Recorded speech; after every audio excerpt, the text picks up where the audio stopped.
আম্মা আব্বা বলতেন যে আমার হাতের এই মাংসের সাথে মশলা মিশানো তথা মলিদা যেটাকে বলা হয়, এটা নাকি অত্যন্ত সুস্বাদু হয়, ভালো লাগে। তারপরের বাবার পরে দেখতেছি যে আমার সন্তানেরও ঠিক একটাই ভাষ্য যে আমাকেই এইটা বিশেষ করে কুরবানির মাংসটা আমাকে রান্না করতেই হবে। রান্নার জন্য যা যা করণীয় সেটা আমাকে করতে হয়, ভালো লাগে, সবাই খুব পছন্দ করে। বিশেষ করে আমার লাইফ পার্টনার, তিনিও অত্যন্ত পছন্দ করেন আমার হাতের রান্নাটা। একসময় আমি রান্না বান্না করতাম ওই আমার লাইফ পার্টনারের সাথে একসাথে, এখন আর সময়ের কারণে পারি না। তো যাই হোক, বিশেষ করে কুরবানির মাংসটা আমাকে ছাড়া এটা এই মশলাটা মাখাবেই না। আমার হাতের মাংস মশলা মেশানো, যে কাঁচা মাংসে যে মশলাটা মেশাচ্ছি, এটা নাকি অত্যন্ত ভালো লাগে, অত্যন্ত সুস্বাদু হয়। আমি নিজেরটা নিজে জানি না। এখন আমরা পেঁয়াজ দিলাম, পেঁয়াজের পরে বাটা আদা রসুন দিলাম। এখন এই 6 কেজি মাংসের মধ্যে পরিমাণ মতো একটু জিরার গুঁড়া দিয়ে নিলাম, যেটা উঠানোর মাংস রান্নার শেষে, মাংসটা উঠানোর আগে হালকা করে দিতে হয়, তার আগেও হালকা করে দিয়ে নিলাম কিছু।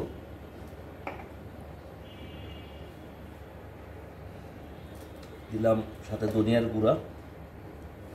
এখন দিচ্ছি যেটা গরম মশলা বলা হয়, কয়েকটা মশলার মিক্স এখানে গুঁড়া। এবং এই মাংসটা মেখে, মাংসের সাথে মশলাটা মেখে 15-20 মিনিট রেখে দিতে হয়। 15-20 মিনিট রেখে দেওয়ার পরে যেটা হয়, মশলাটা মাংসটার ভিতরে ঢুকে এবং হালকা একটু শুকনা শুকনা ভাব যখন ধরে মাংসটা, তখন ঠিক চুলায় দিতে হয়। এবং চুলাটা খুব বেশি পরিমাণ জ্বলবে না, আবার একেবারে কমও না, মিডিয়াম আঁচে রাখবে। আস্তে আস্তে আস্তে আস্তে মাংস সিদ্ধ হবে, আস্তে আস্তে খুব সুন্দর গ্রান আসে। কাঁচা মাংস মরিদাটা করে যখন চুলা দেওয়া হয়, মাংসটা যখন সিদ্ধ হয়ে আসে, রান্নার উপযোগী হয়ে, মানে রান্না হয়ে আসে ভাব, তখন মাংসটা একটা খুব সুন্দর ফ্লেভার আসে এবং খুব খাইতে ইচ্ছা করে। আর এটা হলো ঘানিভাঙ্গা খাঁটি সরিষার তেল, পরিমাণ মতো দিয়ে নিলাম। দিয়ে এখন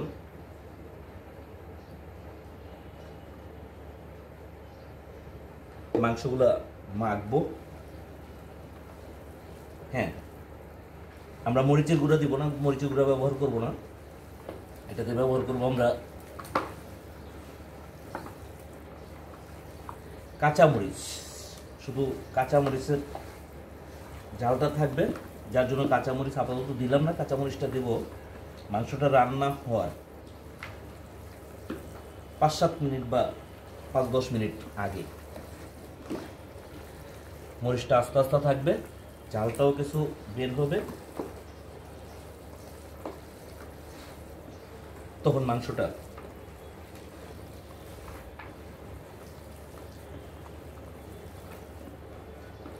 খাওয়ার উপযোগী হবে এবং খেতে অত্যন্ত ভালো লাগবে। এই মাংসটা অত্যন্ত সুস্বাদু, কারণ কাঁচা মাংস মরিদাটা করে আমরা যে রান্নাটা করি, আরেকটা রান্না যেটা আগে মাংসের আগে চুলায় কড়াইতে মশলা দিয়ে যেটাকে বলা হয় যে কষায় রান্না করি, বা মশলা দিই একদম জাল দিয়ে দিতে, যখন মশলাটা একদম হয়ে আসে, তখন আমরা মাংসটা দিই। কিন্তু ওইটা এক ধরনের রান্না। আর এই রান্নাটা হলো এটা, যে কাঁচা মাংস যখন মাংসটা আমরা মলিদা করে যখন দিয়ে দিই, তখন এটাতে আলাদা একটা ফ্লেভার এবং খাইতেও বেশ সুস্বাদু। খাইতেও অত্যন্ত ভালো লাগে। তো যাই হোক, প্রতি বছরের ন্যায় এবারও এই মাংস মন্দিরা করলাম। হয়তো 5-10 মিনিট পরেই 5-10 মিনিট না, 20 মিনিট পরে, 20 মিনিটের মাংসটা এবার রেখে রেখে দেবো। 20 মিনিট পরে এই মাংসটা আমরা চুলায় চড়াবো। তারপরে দেখা যাক মাংসের অবস্থা কি। ওই পর্যন্ত অপেক্ষায় থাকলাম, অপেক্ষা করলাম। আর আপনাদের যারা যারা দেখলেন সবাইকে আমন্ত্রণ রইল, সবাইকে অনেক অনেক ধন্যবাদ। আসসালামু আলাইকুম ওয়া রাহমাতুল্লাহি ওয়া বারাকাতুহু। ঈদ মুবারক, শুভ ঈদ মুবারক।